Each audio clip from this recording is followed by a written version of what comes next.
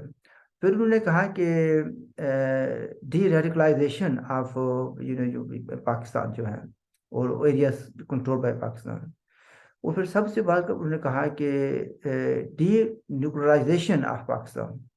اس نے کہا کہ جب تک یہ چار چیزیں نہیں ہوں گی ساؤتھ ایشیا میں امن نہیں ہوگا، اس لیے کہ نیوکلیر امبریلا کی وجہ سے پاکستان بہت سی چیزیں کر رہا ہے اور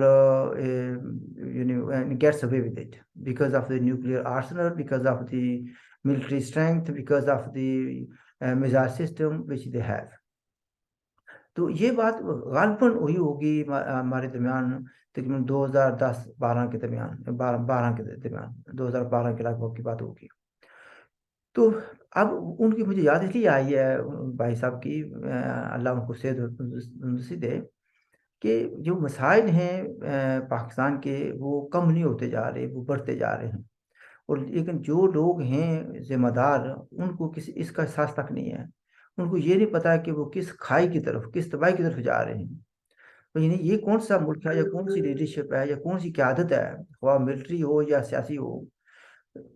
33 ملین لوگ بے گھر ہیں، جو لوگ سیلاب کی وجہ سے بے گھر ہوئے ہیں، جن کے پاس کھانے کے لیے کچھ نہیں ہے، اس وقت آٹے روٹی کی بھی مسئلہ بنا ہوا ہے یہ۔ اور کچھ اس میں ایک سوال بھی مجھے آیا ہے کہ یہ آٹے کا مسئلہ کیسا چل رہا ہے اور گندم مل رہی ہے نہیں مل رہی، اسپیشلی ان کا تعلق یہ تھا مسئلہ پاکستانی آکوپائڈ جموں کشمیر میں کیا سچویشن ہے اس لیے میں نے بات کی تھی۔ ہمارے جو پروفیسر اعجاز پراچا صاحب کافی عرصے سے تشریف نہیں لائے، تو میری ان سے بات ہوئی ہے، کل یا پرسوں بات ہوئی ہے، تو وہ کہہ رہے تھے کہ چند دنوں میں ان کے ساتھ اس موضوع پر، کیونکہ ان کی اس پر ریسرچ ہے۔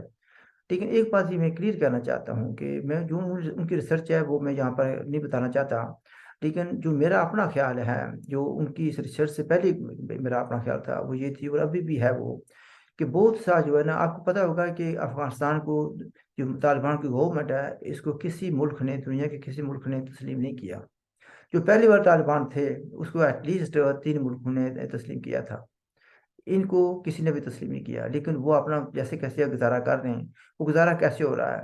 افغانستان لینڈ لاکڈ ہے، ابھی بھی وہاں پر ملٹنٹس آرگنائزیشن کام کر رہی ہیں، تو پھر کیسے چل رہا ہے؟ جو سامان جو ہے نا، یہ جو پاکستان میں اس وقت آرٹیفیشل میں سمجھتا ہوں یہ بحران پیدا کیا گیا ہے آٹے کا اور گندم کا۔ آٹا اور گندم ہے، بہت سا جو ہے نا وہ تو افغانستان میں اسمگل کیا جاتا ہے۔ کیسے کیا جاتا ہے؟ وہ ایریا پاکستان کا جو کہ جس کو KPK کہتے ہیں، جو کہ عمران خان کی پارٹی کا ہے، وہاں پر کنٹرول یا قبضہ 8-9 سال سے وہاں سے ہو رہا ہے۔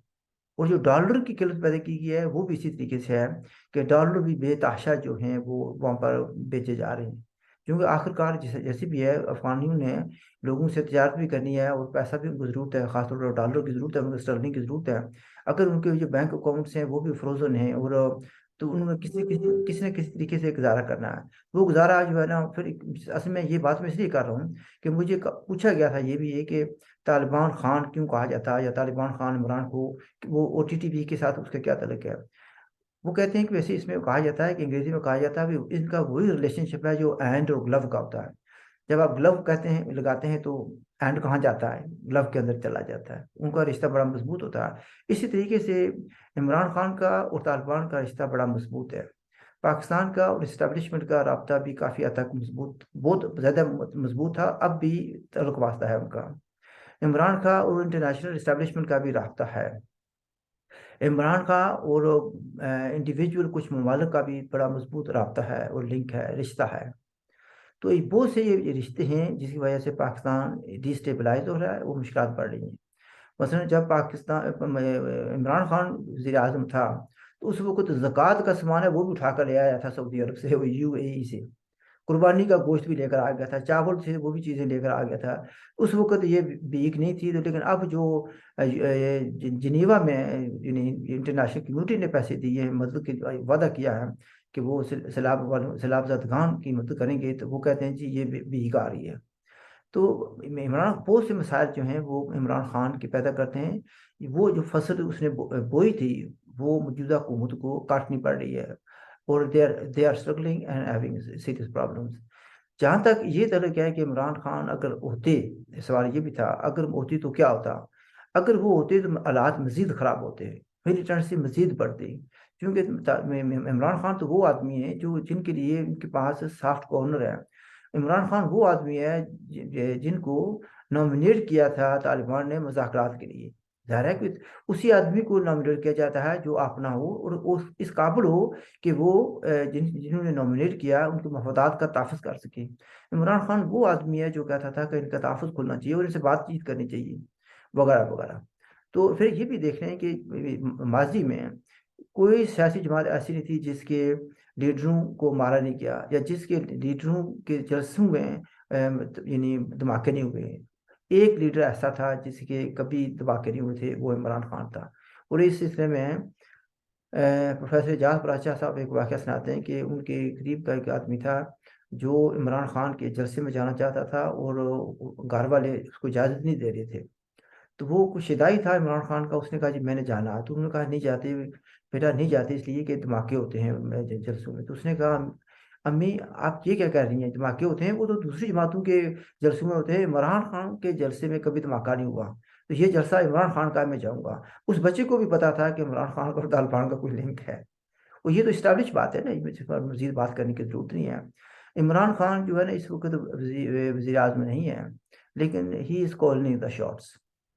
ٹھیک ہے, وہ جو پولیٹیکل ایجنڈا ہے وہ اسی کے ارد گرد گھوم رہا ہے. جو دوسرے معاملات ہیں وہ بھی اسی کے ارد گرد گھوم رہے ہیں. کسی کی ہمت نہیں ہو رہی کہ عمران خان کو کوئی ہاتھ لگائے. عمران خان تو سیاسی پارٹی کا چیئرمین ہے, اس کے کسی چھوٹے سے لیڈر کو بھی پکڑنے کی موجودہ حکومت کو یا اسٹیبلشمنٹ کو ہمت نہیں ہو رہی. دس از فیکٹ. کسی کو پسند آئے تب بھی اور ناپسند ہو تب بھی. میں نے وہ بات کرنی ہے جس کو میں صحیح سمجھتا ہوں. اگر کسی کے پاس اس کے پاس الٹرنیٹیو ہے, ویو ہے, of course they can present that, they can criticize me for that. تو میں آخر میں یہ کہنا چاہوں گا, جو ویڈیو لمبا نہ ہو جائے, میں آخر میں یہ کہنا چاہوں گا کہ اگر پاکستان کے معاملات کو حل کرنا ہے تو سب اگر ڈیز پر عمل نہیں تو کم سے کم کچھ ڈیز پر عمل کرنا جو ہے نا یہ مسٹ ہے. ٹھیک ہے, یعنی یہ نہیں ہو سکتا کہ جیسے کہ ہلری کلنٹن نے کہا تھا کہ آپ سانپ پالیں اور اپنے صحن میں چھوڑ دیں اس نیت سے یا اس امید پر کہ یہ صرف پڑوسی کو کاٹیں گے, گھر والوں کو نہیں کاٹیں گے. ایسا نہیں ہوتا. سانپ کاٹتا ہے, سانپ کسی کو نہیں چھوڑتا ہے. اسی طریقے سے جب گولی چلتی ہے یا دھماکہ ہوتا ہے وہ پہچان کر نہیں کسی کو مارتی. یہ عمران خان والا وہ وزیر آباد والا دھماکے نہیں ہے نا جس میں اس کو لگا بھی نہیں. وہ کہتے ہیں گولی ایک چلی یا دو چلی تو وہ کہتے ہیں پتہ نہیں کیا ہو گیا. سلطان رائے بھی اس طرح نہیں کرتا تھا جس طرح یہ کر رہا. تو اس کو میں اس پر تبصرہ نہیں کرنا چاہتا کہ وہ تو ایک بہت بڑا فراڈ تھا, وہ وقت کے ساتھ پتہ چل جائے گا لوگوں کو. میں صرف یہ کہنا چاہوں گا کہ اگر آپ لوگوں کو پریس کریں گے, آپ اگر ریڈیکلائز کریں گے, یہ ریڈیکلائزیشن جو ہے نا یہ صرف ایک مخصوص خطے میں نہیں رہے گی. اس کا اثر جو ہے یہ یورپ میں بھی آئے گا, اس کا اثر برطانیہ میں بھی آئے گا. یہ جو ریڈیکلائزیشن ہے اس کا کچھ جو ہے نا ایک ہم نے دیکھا تھا لیسٹر میں پچھلے سال جو کچھ ہوا تھا, اور اس کا کچھ اثر برمنگھم میں بھی ہوا تھا. ابھی بھی یہ ہو سکتا ہے. یہ radicalization will destroy or will have a very serious impact on politics of South Asia, and that may result. I've been saying that for time and again. میں بار بار کہتا آیا ہوں یہ کہ geographical changes are on horizon. کچھ بھی ہو سکتا ہے. I leave it at that and come back with it some other time. میری طرف سے خدا حافظ and look after yourself.